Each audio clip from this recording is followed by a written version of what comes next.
Welcome back to part 5 of the 7 Habits by Stephen Over the Rainbow.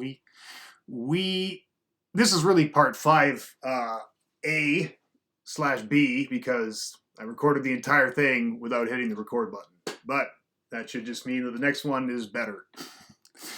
So, what is the habit of proactivity?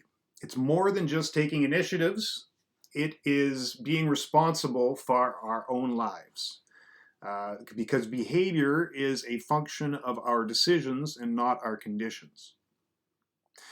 Responsibility is the ability to choose our response.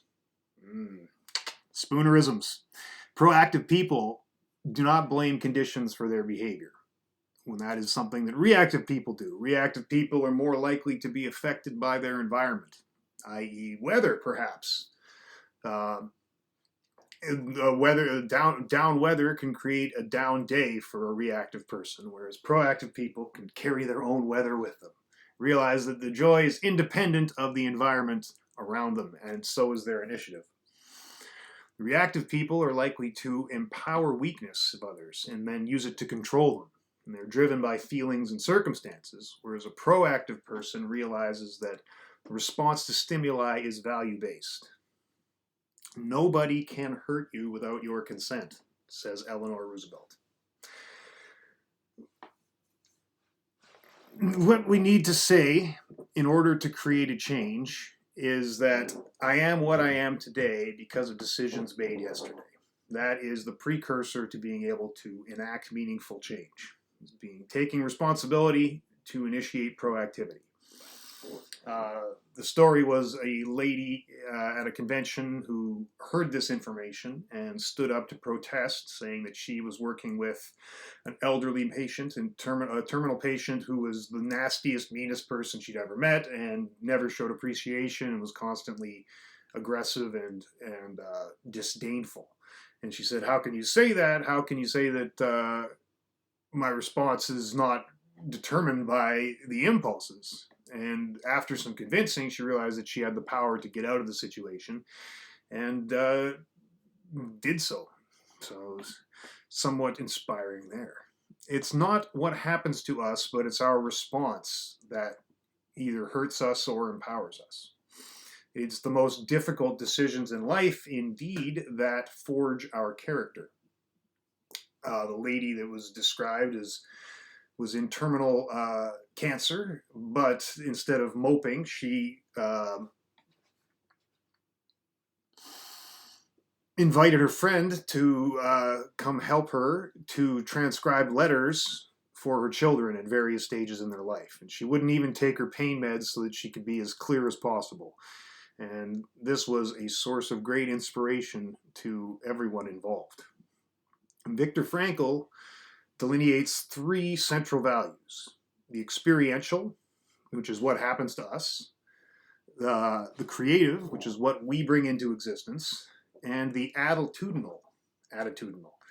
And that's what the most important one. That's our response to difficult experiences. And as we know, he went through some of the most difficult experiences, truly appalling conditions, but came out of it, got through it to be a global inspiration.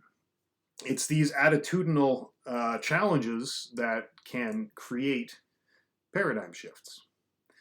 The good news is that taking initiative is in our basic nature. If you think about it, we take initiative to learn to walk. Nobody tells us. We don't even have the ability to understand people telling us to learn to walk.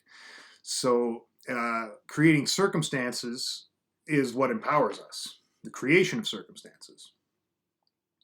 But that doesn't mean to be pushy, obnoxious, or aggressive. It means recognizing the ability to make things happen. The effective people in life are the solutions to problems and not the problems themselves. And it's a big difference between effective and not effective person. It's not just a minor difference. The author suggests that it's a 5,000% difference. And I don't know where he came up with that number, but it sounds drastic and inspiring. As we talked about earlier, the productivity and then the productivity capability balance is something that takes initiative to establish, as do all of the other of the 7 habits. They're all predicated on this first habit, this idea of being proactive. All the other habits rely on this establishment, rely on the establishment of proactivity. We don't have to be at the mercy of the environment, because if we wait to act, we will be acted upon. And as a bonus, watched a mindfulness video today where the person was using juggling balls to make the point, which kind of struck a chord. And saying, that if you focus too much, it kind of falls in line with the production capability balance. If you focus too much on talking to the audience, then you're going to drop the balls. If you focus too much on the balls, you're going to forget what you say to the audience. So there's definitely a balance to be struck in being mindful and being effective, and highly effective. And so I hope you can be highly effective. Take care.